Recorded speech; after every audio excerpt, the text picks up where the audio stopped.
Hey there, welcome to the 55th episode of Under the Radar. It has been quite a while since I've dropped an episode, and I wanted to, before I get into Under the Radar news or Slave to Servant news, I have new things that I've been doing, and recently I just went solo. I created a YouTube channel, just Sam Swanson, you can look me up there. And I am now a solo artist, and I will be dropping a series of singles for the next year plus. I have a lot of, it's kind of more in an R&B, dance, pop realm of genres and subgenres, and just kind of doing something a little different. I'm still going to be putting out Slave to Servant content and singles for Escape Babylon along the way as well. But if you can do me the biggest favor, if you're watching this, please go to Spotify and become a follower of Sam Swanson on Spotify. Also, you can do that with Slave to Servant. Also, subscribe to the Sam Swanson YouTube channel, and you can go to samswansonmusic.com and check me out there.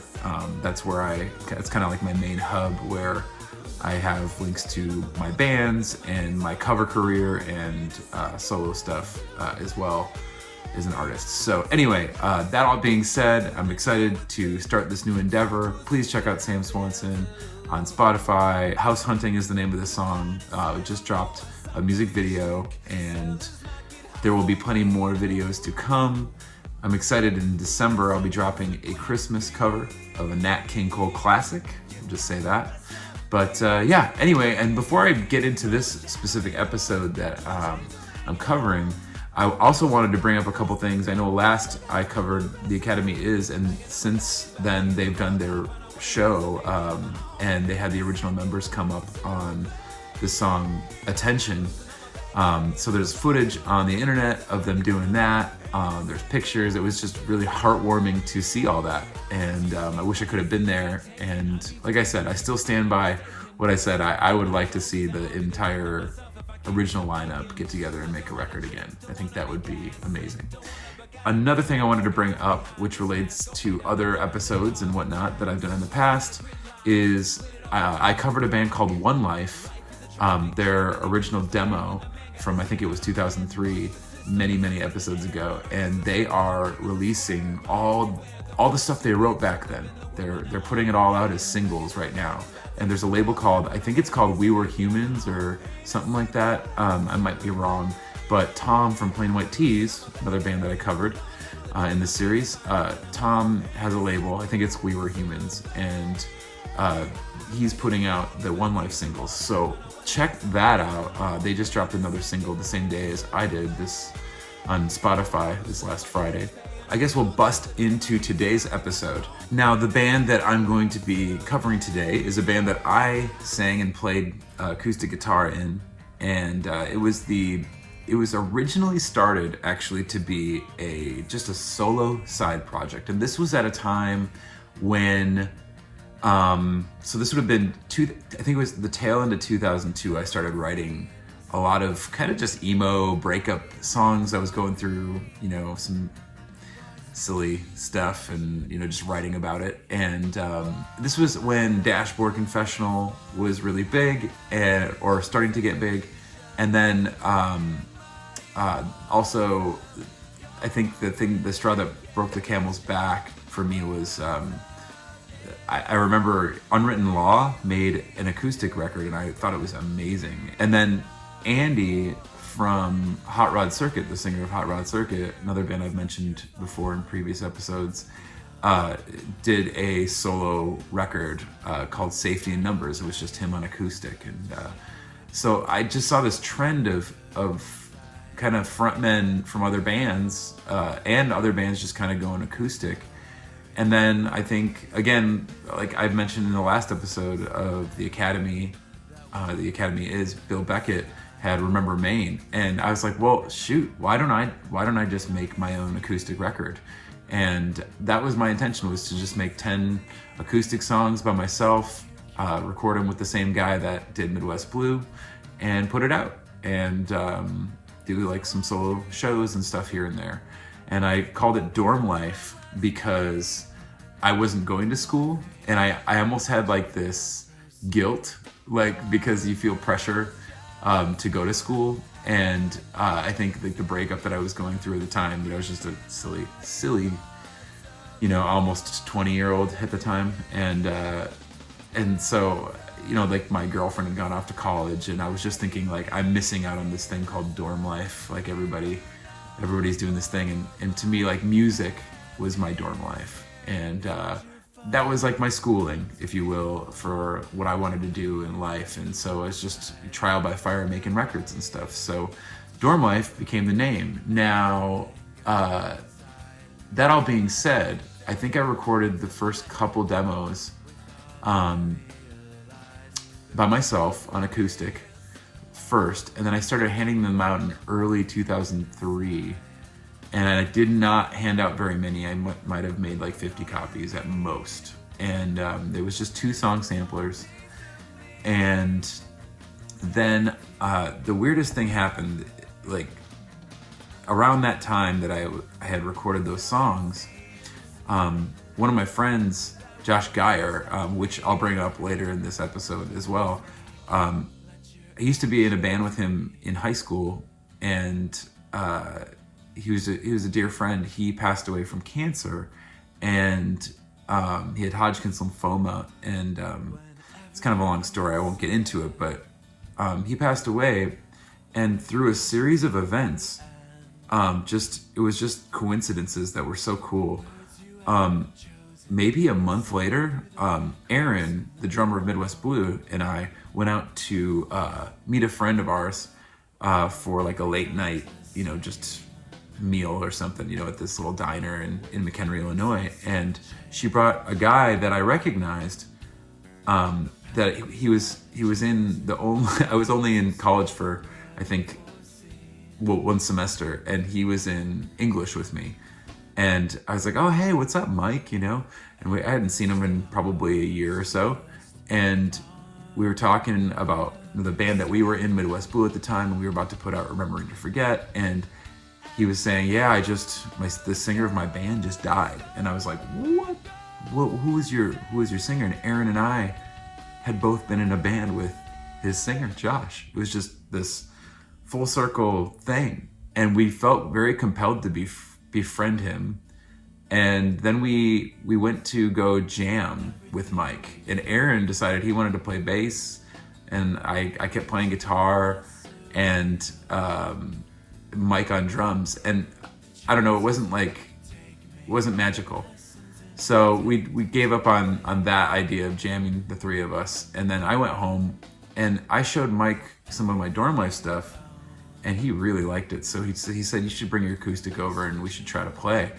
And instantly, it clicked. He had a different groove. Aaron, amazing drummer, but Mike had a more of like a, I don't know how to describe it, but he did a lot of his like his hi-hat work, and I don't know, the groove was just there for like what I was writing.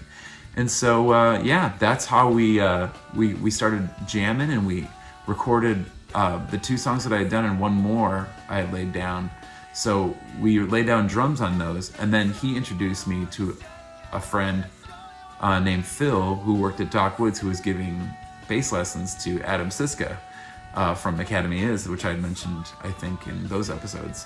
And Phil came over, and the original intention was to do upright bass playing, and we tried it with the upright, but Phil really liked the playing with his fretless, kind of regular electric bass. And Phil is so talented, probably like arguably like the most talented musician I've ever played on a record with, and just his writing was amazing. So you have this kind of groove infused double kick drumming with my rhythmic and down-tuned dadgad emo songs, and then this jazz fretless bass player, and it just weaved together very magically into the album that I'm going to cover today, which is our debut album, It's Not Me, It's You, by Dormlife. And this is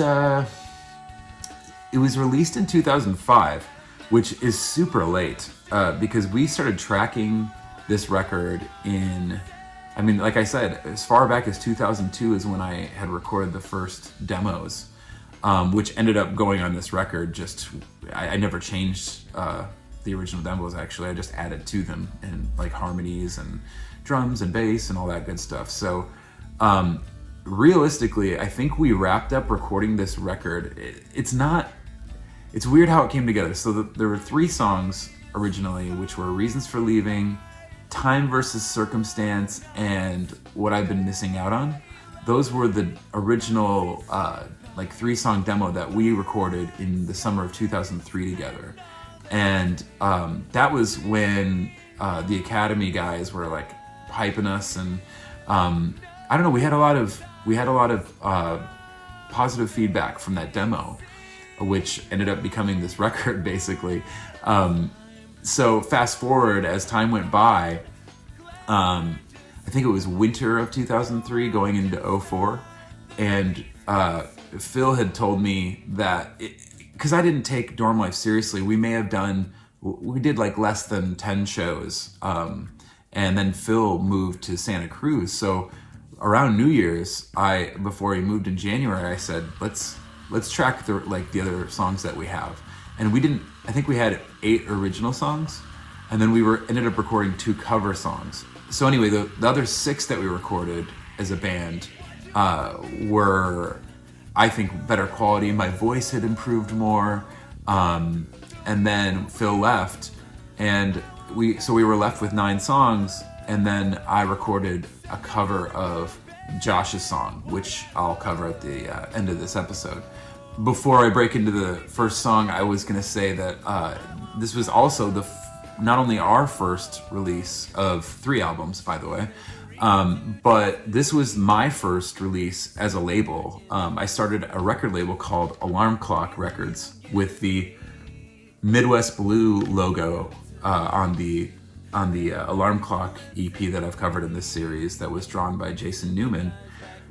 Because I was just kind of tired of dealing with labels, and I figured, hey, why don't I put out my own music and maybe some friends' music? So this is the first ACR-001, and I'm still releasing, music through Alarm Clock. It's really all my own music, but this was the birth of the label Alarm Clock Records, which eventually became Alarm Clock Revolution. Anyhow, let's break into the first song on here, which was also the first song on the demo that was distributed in 2003, the song Reasons for Leaving.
wow, as I listened to that song, I noticed, for one, my voice is a little bit more throaty than it became. Even on, you'll hear the difference on the next track. My voice is a lot more smooth, a lot more from the diaphragm.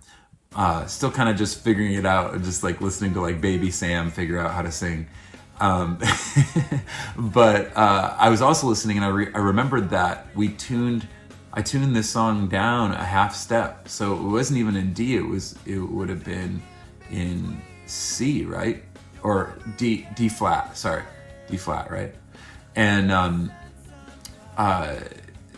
so I couldn't quite hit the notes, and we ended up playing all these songs in D live. So this was actually higher live, and throughout time, my voice, my vocal range got higher and stretched out more, and so just kind of remembered that.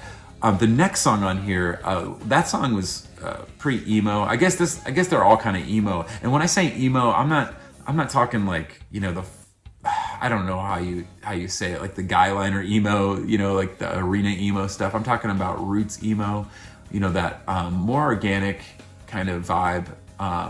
You know, I was really into also like American football. I mentioned them in many other episodes, like the Colossal episodes and stuff.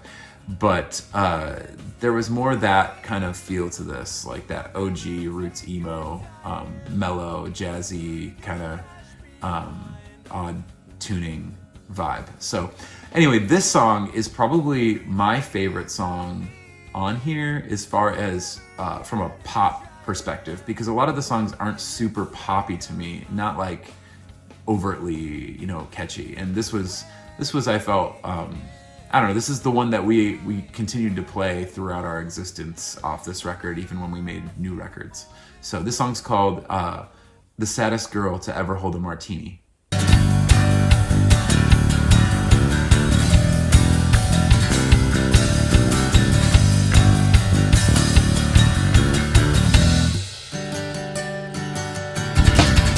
You'll never know just what you've done, it's true. You'll never see the good in yourself with that attitude. And when you turn out all the lights tonight, I hope all that you dream is warm, dear. And soon you will find the way I feel. It's all because of you, and the reason for living, it's multiplied by 2.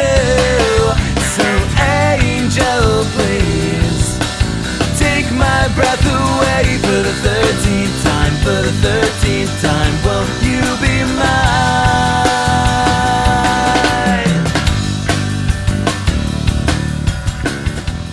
Wow, again, I'm reminded, something I should mention, these albums, each of the Dormlife records has these reoccurring themes. Number one, they're all different colors. So first album is red. They're all primary colors too. The second album is Roses Are Blue, which is blue. And then the third one was Mustard is the New Ketchup, which is yellow. So you have that whole thing going on, and they all kind of have this uniform kind of branding. I was a big fan of like KMFDM, how they did that with their records, how it was the same kind of template on all of them, and I wanted that kind of thing, like where you want to buy the record because it kind of completes your collection and they're color coded and whatnot. So more like Dormlife the company, if you will. So that's one of the reoccurring themes on the artwork of these. Also, that last song, The Saddest Girl to Ever Hold a Martini, is a movie quote from the film Vanilla Sky. And I won't say the other albums, but what they were, but there are movie quotes on each of the other 2 Dormlife LPs that I will cover in the future. Also, each record had a hidden Dormlife logo, which, by the way, this is the Dormlife logo. This is my tattoo. I created this logo and had it tattooed on me. And in this record, it's hidden on Phil's little name tag on his suit there. But each record on the front cover has a hidden one, kind of like the Playboy Bunny thing, I guess. That was what I think Mike compared it to.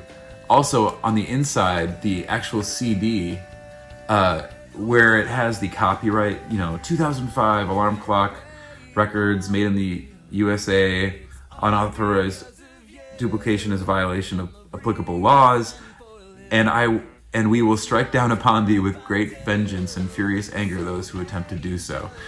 Just as obviously a joke, but quoting Ezekiel from, specifically from Samuel L. Jackson quoting it in Pulp Fiction, each of the CDs has the same coloring kind of thing, like design, and then also has different verses from Ezekiel 25. Anyhow, so let's get back to the songs. The next song I'm going to play here is kind of a mellow jam. It's called Piano Number 3.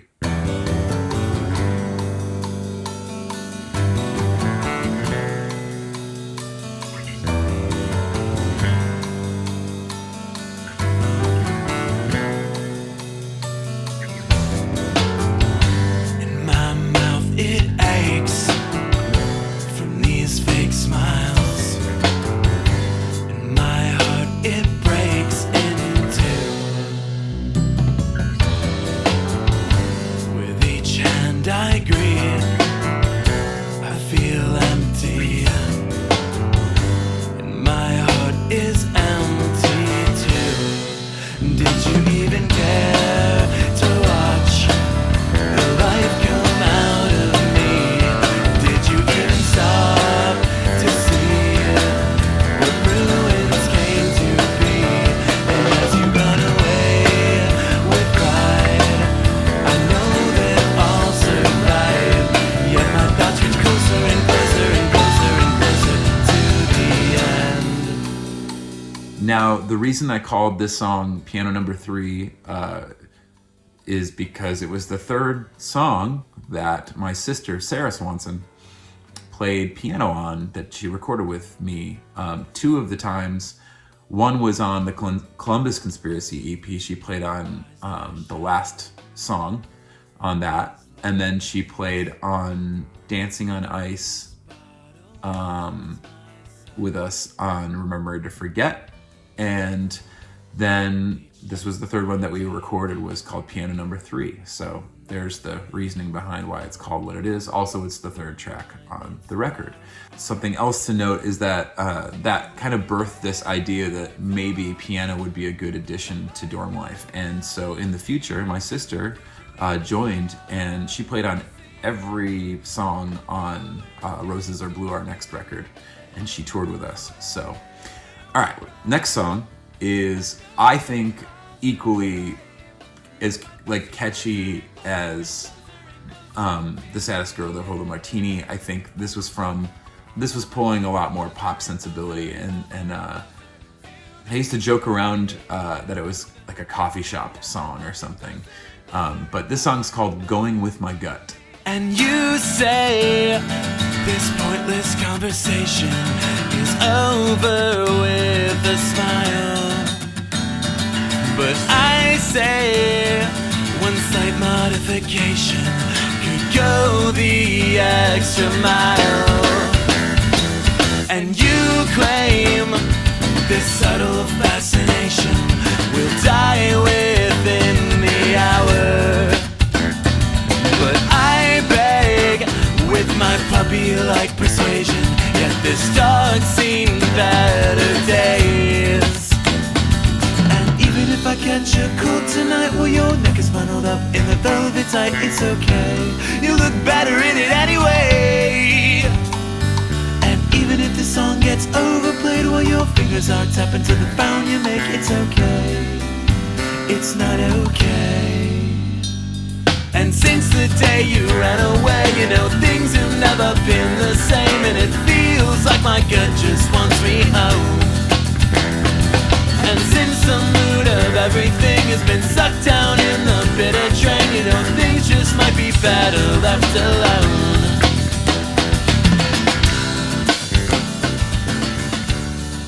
You know, as I listen again, I'm reminded that some of the other things that were going on at this time, I guess John Mayer had released his Room for Squares album, which I kind of dug at the time. It wasn't really cool to like it if you were like into punk and stuff like that, but I dug on that. And also going with that more singer-songwriter, thing, Duncan Sheik of all artists. I thought Duncan Sheik is a pretty highly underrated artist, and I thought there might be some Duncan Sheik kind of catchiness to that song. The next song I'm gonna play is a really mellow kind of this was like an infatuation with a friend that I had a crush on, and I wrote the whole song about a picture I took of her covering her face, and I think I have that picture somewhere still. I was just going through like a breakup, and then all the hanging out with her the whole time. She was kind of like my rock during it, my friendship during it, and I got attached to her and wrote a couple of songs on here actually about her. The Saddest Girl to Ever Hold a Martini was about her, but this one, I don't know. If I was gonna say, not for poppiness factor, but I just really think that this is probably my favorite song on the record, just because it's so breathy and relaxing and to the point, I guess. I don't know. This is probably my favorite one, just for me, I guess. And this song is called What I've Been Missing Out On.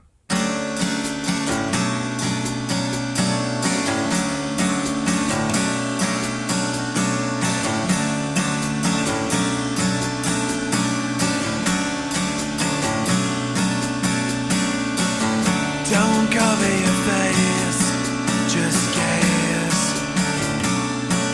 It's all I ask of you. It's all I ask of you. One last thrill before my night ends. As the flash goes, princess pose.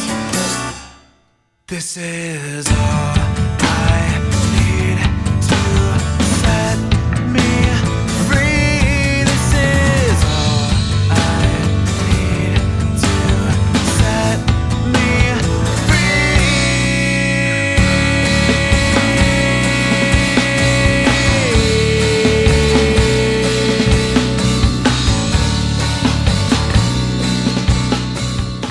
Now, the next thing I'm going to play is, again, like I said, this song that I recorded wasn't my own. There were actually 2 songs on here that were cover songs, one of which was my own from my old band Flying South, which I mentioned that band in the very first episode of Under the Radar. And I think I even played a clip of the song Scat, which we recorded on this record, just to kind of have an extra song, because we didn't have enough original material. In hindsight, I kind of wish I would have just put something else on there or waited, but we were kind of under the gun to get the record done because Phil was moving. So we just kind of threw that one on there. It's catchy, but I feel like the lyrical content, it just screams high schooler who is not very clever with lyricism. So, but anyway, that being said, the last song on the record is a cover song, and what I wanted to do is play just a little excerpt of the original version, which ends up being the hidden track on the album. After the album ends, the last song, there's the original version on here, and I want you to hear Josh sing it, some stuff from it first. It's a lot more punk, and Mike was on drums in this band too. And this band was called Guns of August. This song is called Possibilities. sorry for making the mistakes sometimes easy. Sorry for breaking, resisting the possibility. Sometimes the weight of the world comes crashing down, and when the pain comes, will you find yourself admitting your defeat?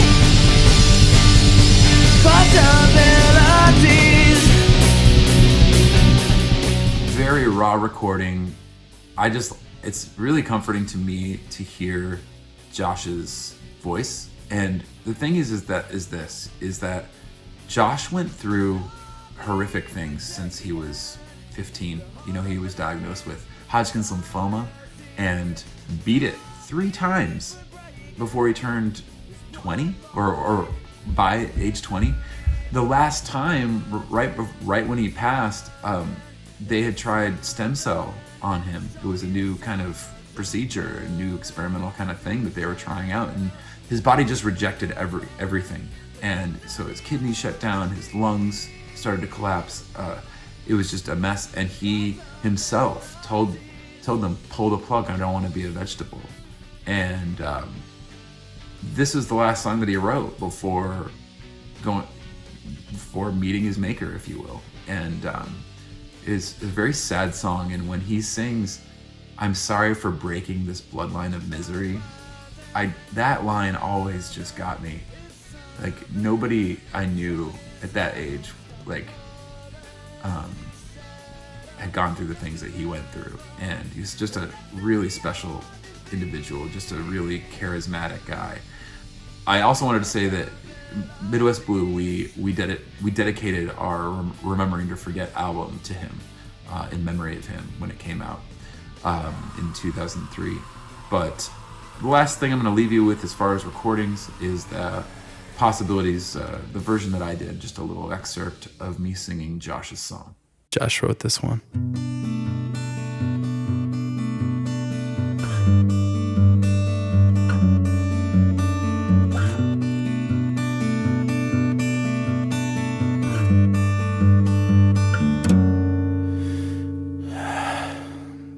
I'm sorry for making the mistakes, assumptions easy. I'm sorry for breaking the sustain of possibility. Sometimes the weight of the world comes crashing down, and when the pain comes, will you find yourself admitting your defeat? Possibilities.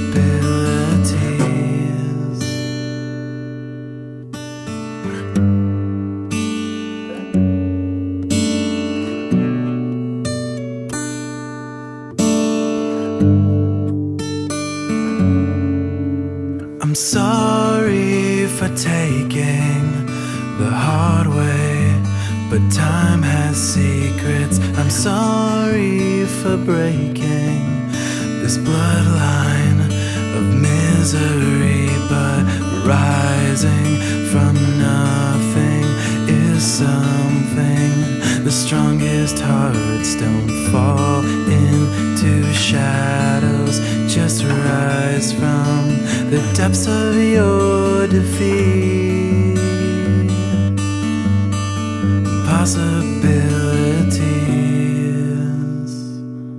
Well, that about wraps up what I really wanted to display for you. There are another 4 songs off of here that you can listen to. You can go to Bandcamp, dormlife.bandcamp.com, and you can download this entire record for free if you want. I think I might have less than 10 copies physically left of this. So what I did want to say, I didn't bring this up before, and something really special to me also is that the whole process of the album cover, the photos, this record was my ex-girlfriend in, I think it was 2004 when we did the photo shoot. I was training for this bicycle tour. Maybe it was 2005. Man, it's hard to remember. I was riding on this bike path in Crystal Lake, in downtown Crystal Lake area, and I just thought that it was so cool, and it made for a cool background for us to be maybe, standing in front of or something. So we just kind of walked out of it. This entire photo shoot was, I think she developed it herself. This was totally, the analog days. No digital photos were taken, and this was like the one. I mean, there were a lot of really good photos used, but this one, the back, everything, I was thinking about how we were like hand picking through it and like, oh, that's the one. Like it wasn't like you could be on the spot and be like, oh, I don't like that, let's take it again. We had to wait to see her develop these and what they were going to look like. And I remember making copies. I was working at Kinko's and making promo materials, and my friend Kat, I gotta give shout outs to my friend Kat for doing this layout. I think I paid her in Chinese food. We sat there and did the layout together, and she dedicated hours, and I basically just bought Chinese food for her, and we just hung out, and she is just an amazing person. So Kat, shout outs to you. Shout outs to Tori for the photography on this. Yeah, I think that's about it. It was recorded by Craig Baker, who did Remembering to Forget and the Alarm Clock EP. And after this record, Dormlife, we didn't use Craig anymore. But Craig did do one more recording, which I'll cover later. Anyhow, in other news, with Slave to Servant, I've been kind of at a standstill with things, and I haven't been able to film music videos like I was hoping to. So I'm going to be working on some stuff, but I'm also going to be attacking the Sam Swanson thing much harder than Slave to Servant at the moment. Also, I've been driving my bus like crazy. I've been just training, weaving in and out of cones, and I'm excited to get that thing on the road really soon. And I think I'm going to be taking a little hiatus from just this series for a while, but I will pick it back up eventually and keep covering releases. But yeah, I appreciate you watching these episodes, and just if there's anything I could just ask for, please, just go to Spotify and follow Sam Swanson. I'm the only artist known as Sam Swanson at the moment, so check out House Hunting. Check out, depending upon the time frame that you're watching this, I could have all kinds of singles out by now. So go check out Sam Swanson on Spotify and follow me there. Become a regular listener so you get updates on my new singles. Hopefully I'll be back relatively soon, and thank you for your time.